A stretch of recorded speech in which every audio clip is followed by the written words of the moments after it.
Olá, sejam muito bem-vindos a mais um Bate-Papo Literário, um programa para quem aprecia uma boa história e uma boa conversa. E o nosso convidado de hoje é catarinense, mas veio diretamente de Vevey, onde mora na Suíça, para o Bate-Papo Literário. Olha que chique! E na vida de todo dia, ele é educador físico e se ocupa de diferentes posturas de pilates.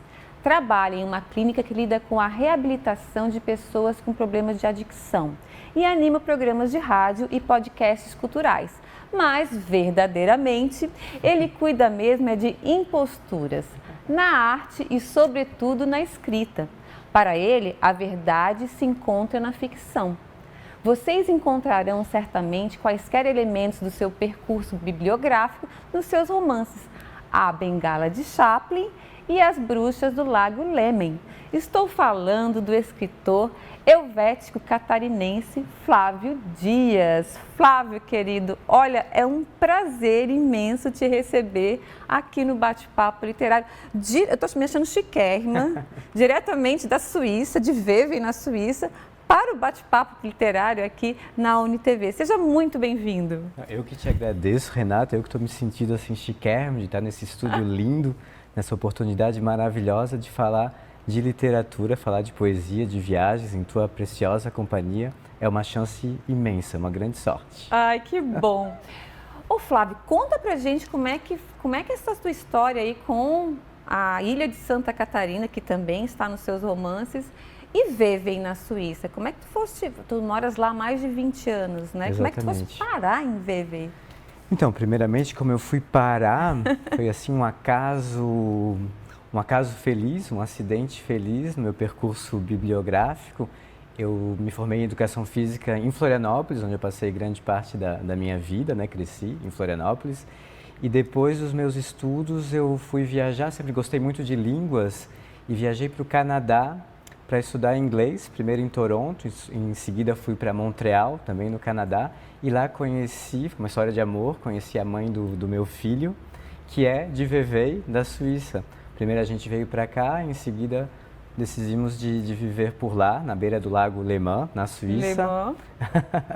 Então são dois lugares que eu amo profundamente, a ilha de Santa Catarina e a cidade suíça de Vevey, e os meus romances traçam um pouco assim uma ponte entre esses dois universos que são diferentes, mas talvez não tão diferentes quanto se possa parecer. Ou que se completam, né? Exatamente, acho que existe, na minha vida em todo caso, acho que sim, existe essa complementaridade, esse mosaico, esse meio quebra-cabeça que foi se formando e que eu traduzo de uma certa forma, usando a ficção também, nos meus dois romances, A Bengala de Chaplin e As Bruxas do Lago Leman.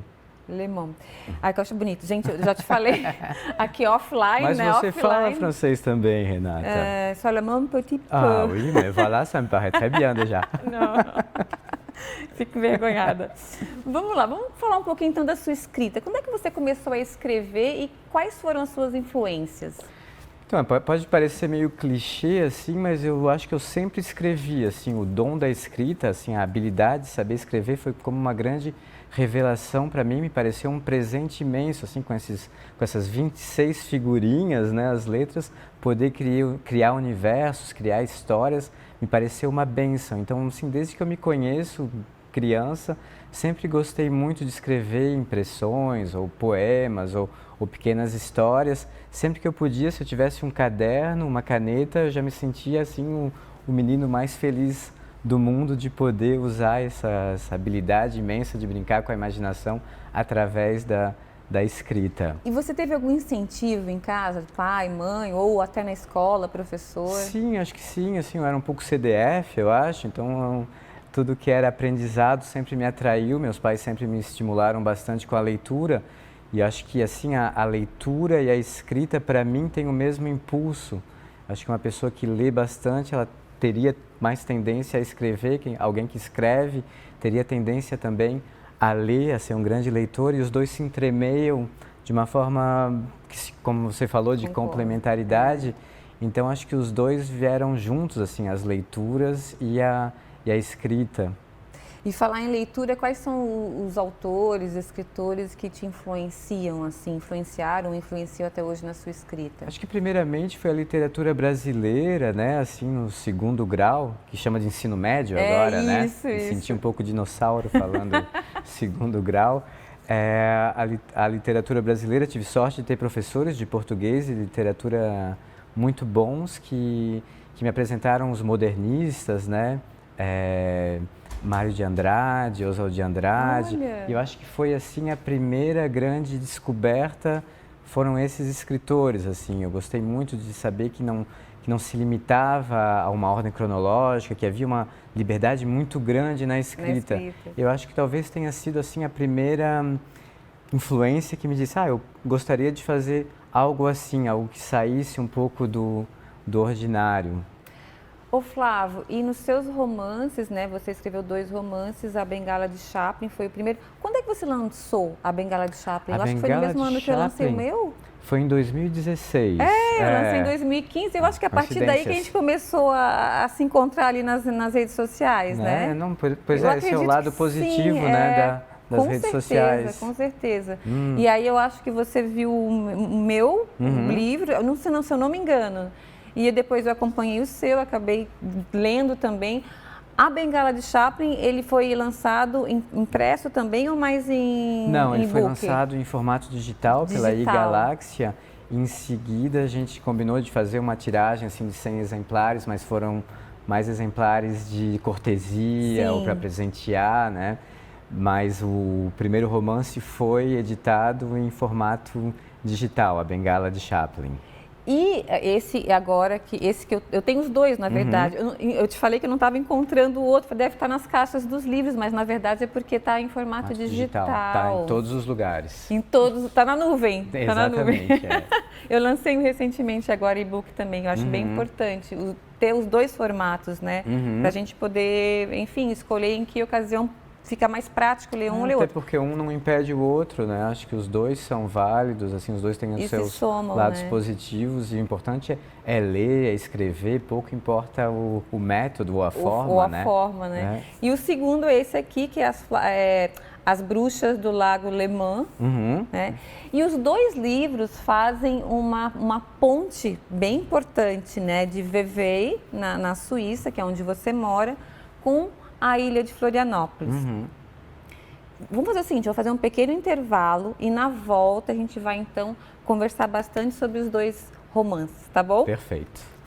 Não saia daí que a gente volta já já.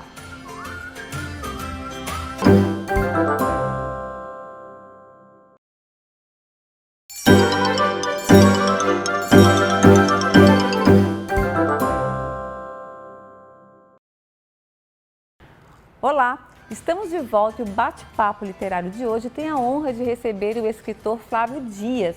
Flávio é catarinense, mas mora há 21 anos em Vevey, na Suíça.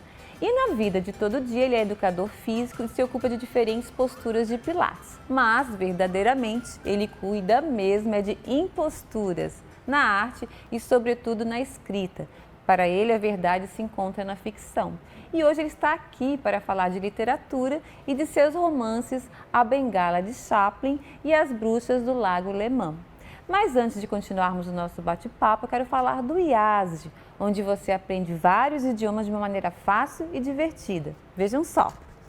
O futuro do seu filho começa agora. Pensando nisso, o IASD oferece um ensino de idiomas para ele pensar em inglês desde cedo. Professores que fazem acompanhamento individual, cuidando da evolução de perto. Aulas online ao vivo ou presenciais, com limite de alunos por turma para mais interação e um aprendizado mais rápido. Seu filho vai dar um IAS nos desenhos sem dublagens, ler historinhas em outra língua e falar inglês desde pequeno. Dê um IAS no futuro dele agora.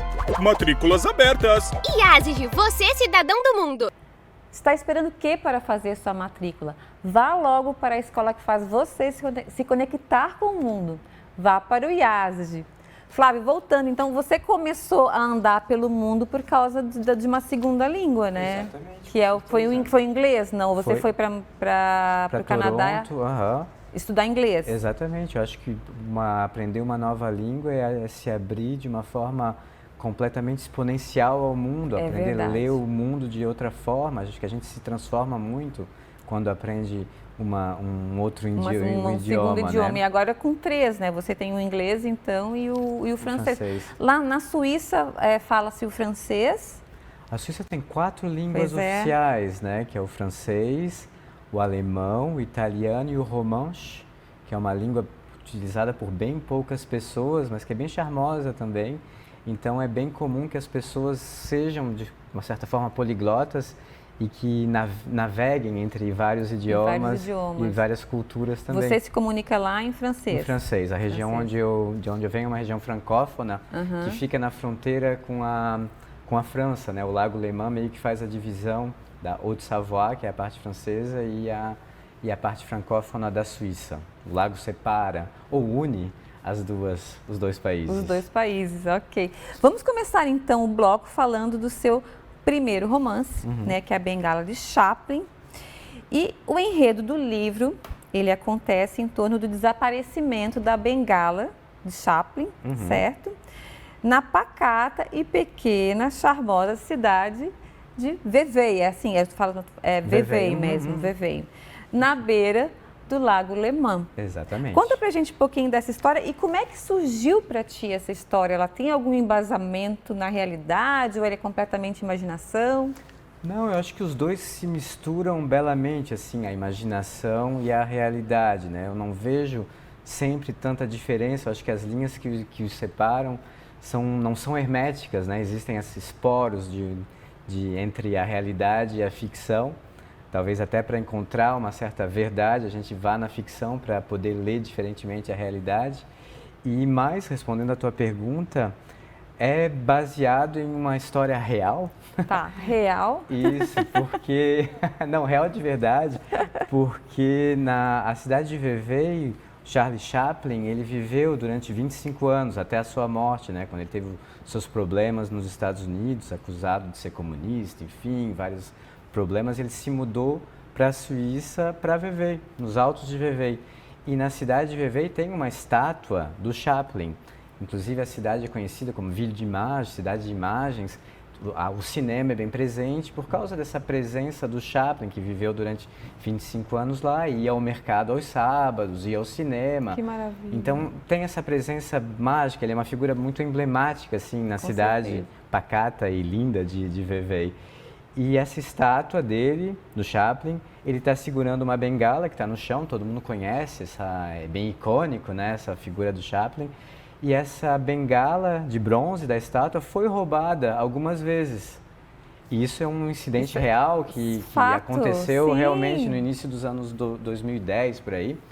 E a partir desse fato real entra a ficção, que é o meu romance, A Bengala de Chaplin, ou que é uma desculpa para tecer uma intriga policial ou misteriosa para saber por que essa estátua de Chaplin foi roubada, quem roubou, e enquanto isso mudou assim com a vida das pessoas do local, tecendo boatos, rumores entre os habitantes da pequena e pacata cidade de Vevey, na beira do Lago Léman, na Suíça.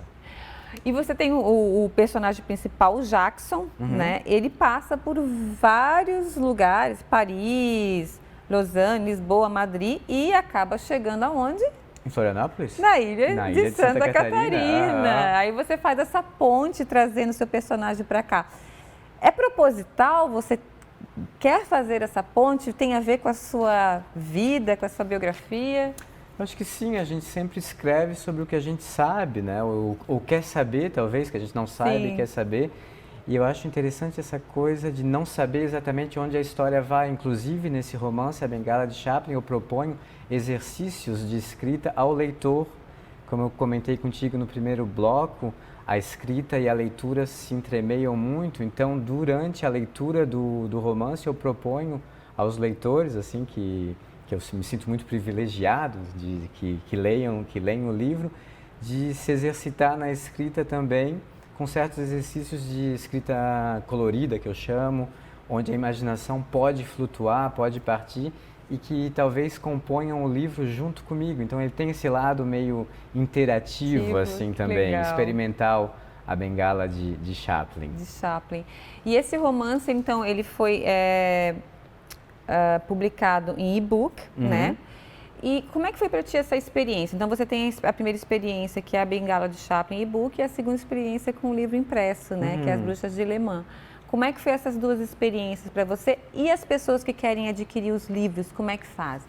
Então, As Bruxas do Lago Le Mans, que é o segundo romance, ele também existe em formato e-book? Digital também, sim. pela iGaláxia, que é um pessoal que faz um trabalho maravilhoso, assim, de edição, muito cuidadoso, porque a gente pode ter a impressão que porque é um e-book, um objeto digital, não tenha-se o mesmo cuidado. Não é o caso, né? Sim. Existe a revisão, enfim, o tratamento editorial é exatamente o mesmo.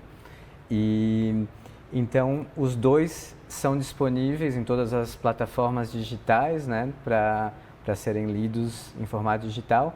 Já As Bruxas do Lago Le Mans, eu tive a sorte imensa também de conhecer a Catherine Funk, da editora Micronotas, de Joinville, de Santa Catarina. Em Santa Catarina. Que é assim, uma casa de edição, uma editora que é maravilhosa. Eu até recomendo assim aos os teus telespectadores de descobrirem os outros livros também dessa casa de edição de Joinville, da Catherine Funk, que tem uma proposta assim bem experimental também, bem contemporânea, bem audaz, livre, e que propõe assim vários autores de Santa Catarina, na maior parte, ou do Rio Grande do Sul, né, do sul do Brasil, com uma seleção de livros bem legal mesmo. Vale a pena descobrir a editora Micronotas. Micronotas, não conhecia, é bom saber. De Joinville. Então tá, a gente vai fazer mais um pequeno intervalo e na volta, então, nós vamos falar do seu último romance, As Bruxas do Lago Le Mans, que eu adorei. Adorei. Feliz. Tá bom? Então saia daí que a gente volta já já.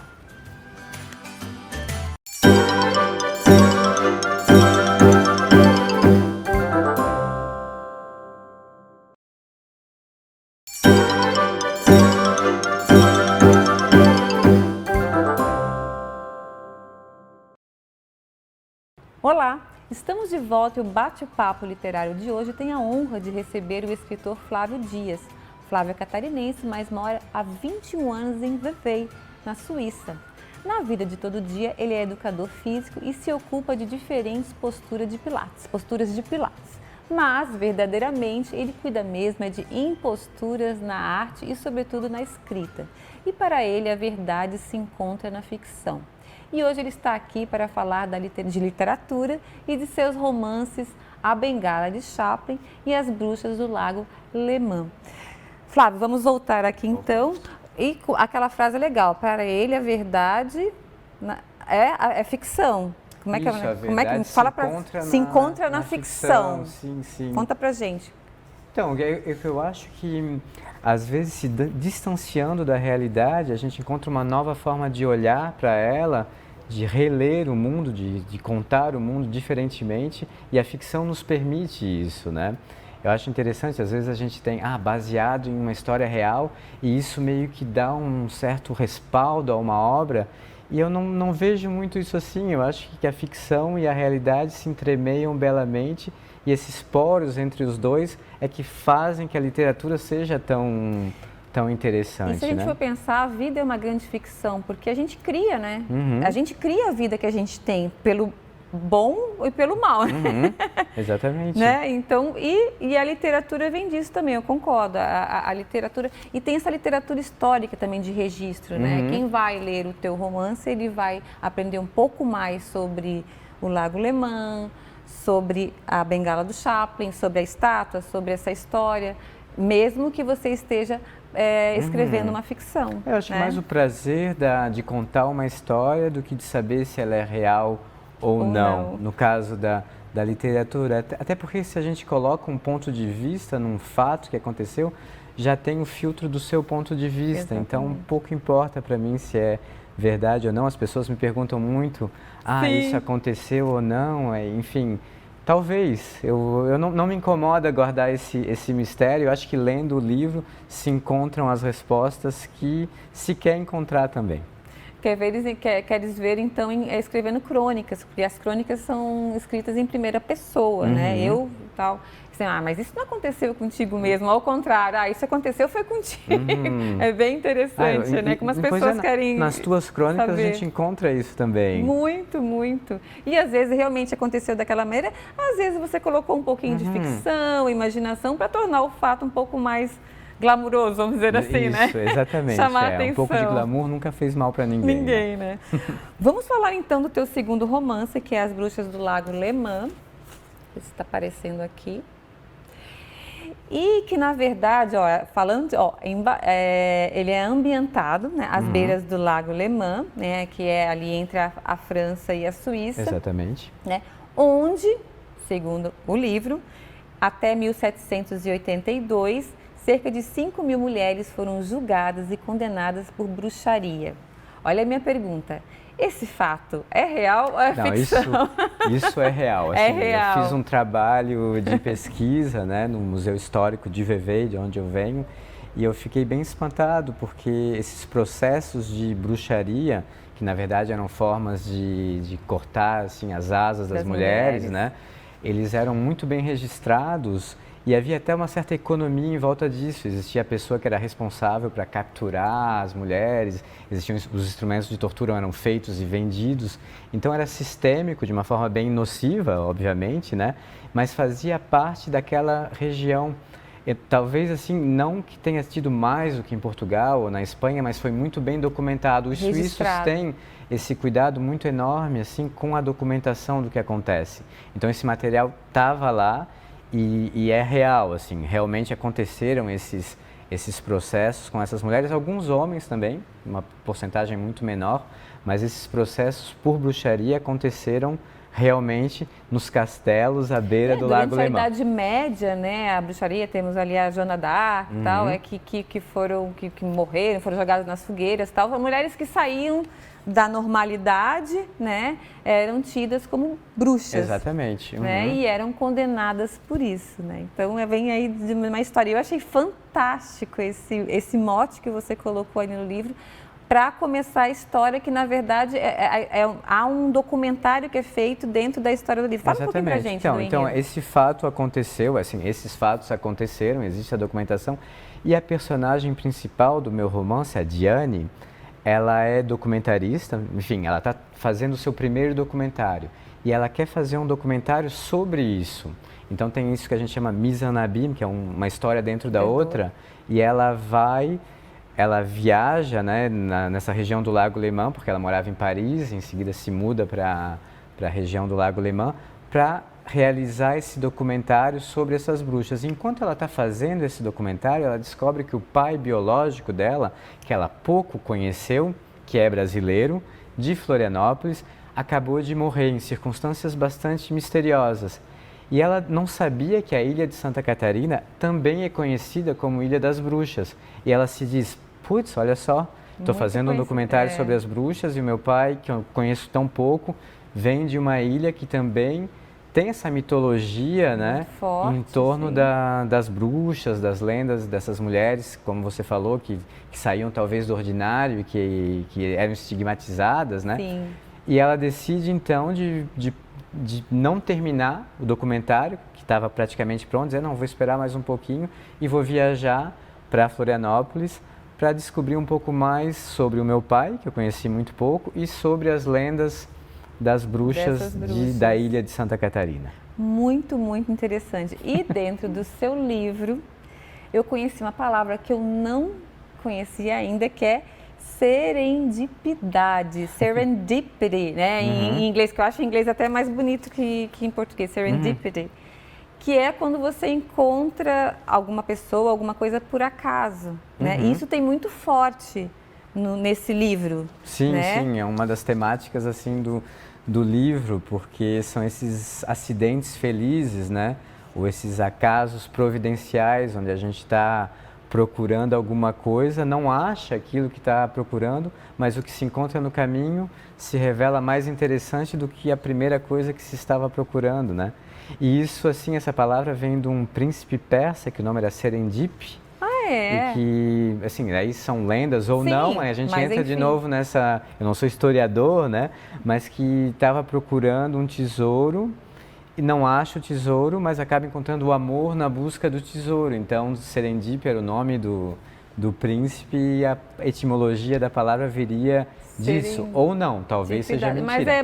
Mas tudo bem. Talvez seja, não mentira, mas talvez seja lenda. Talvez seja lenda, talvez seja ficção. Mas enfim, mas é uma história bem interessante, né? E essa palavra me marcou de matar uma vez. Eu falei, meu Deus, como é que eu ainda não conheci uma palavra, uma palavra tão feliz e de uma sonoridade tão forte, que eu cheguei a escrever uma crônica sobre ela, né? Que eu falei honrado, muito feliz com essa crônica. Que eu citei o romance, eu conheci essa palavra nesse romance, que é o seu romance, que a crônica chama-se Colecionadora de Palavras, que foi uma das palavras que eu trouxe para minha coleção de palavras, e quando eu tenho oportunidade eu uso. Eu acho que isso aqui é uma serendipidade. Com certeza, é um exemplo. Meu Deus, é difícil de falar. Serendipidade. É um exemplo, é um exemplo. É um exemplo de serendipidade. É interessante isso de colecionar palavras, porque os dois personagens principais, o Jackson e a Diane, eles também têm esse teu hábito de colecionar palavras, e é o título de cada capítulo, é uma palavra. Eu me lembro, por isso eu me remeti ao livro também, porque eu me identifiquei muito. Eles realmente, cada capítulo tem uma palavra que é a palavra que eles gostam, que eles tecem ao longo do livro, a coleção de palavras preferidas, mais bonitas que eles gostam. Me identifiquei. Ah, que bom. Ai, Flávia, a gente está chegando ao final, já passa muito rápido, né? Olha, foi muito, muito gostoso te conhecer pessoalmente, né? Depois de alguns anos ali conversando sobre literatura na internet. E espero que possamos nos rever em breve, que seja pela internet ou aqui no Bate-Papo Literário de novo. Estamos sempre por aqui para receber gente que escreve bem, né? Porque tu escreves bem, tem uma imaginação maravilhosa e que gosta de falar de literatura. Seja sempre muito bem-vindo. Eu quem te agradeço, Renata, e é uma oportunidade tão bonita de ter um programa que fala de literatura na televisão, ainda mais contigo, que é uma pessoa que é apaixonada pelas palavras, que tem a chave para o reino das palavras, então eu me sinto muito honrado e feliz. Te agradeço assim de coração. Obrigada, viu? Obrigado. E eu conversei hoje com o escritor helvético catarinense Flávio Dias. E o Bate-Papo Literário está aqui no ar na UniTV-SC. Se você não conseguiu assistir o programa inteiro ou gostaria de assistir novamente, ele vai estar disponível pelo canal do programa no YouTube chamado Bate-Papo Literário. Vá lá e inscreva-se. Queria muito agradecer a companhia de vocês e espero todos novamente no nosso próximo Bate-Papo Literário. Até lá!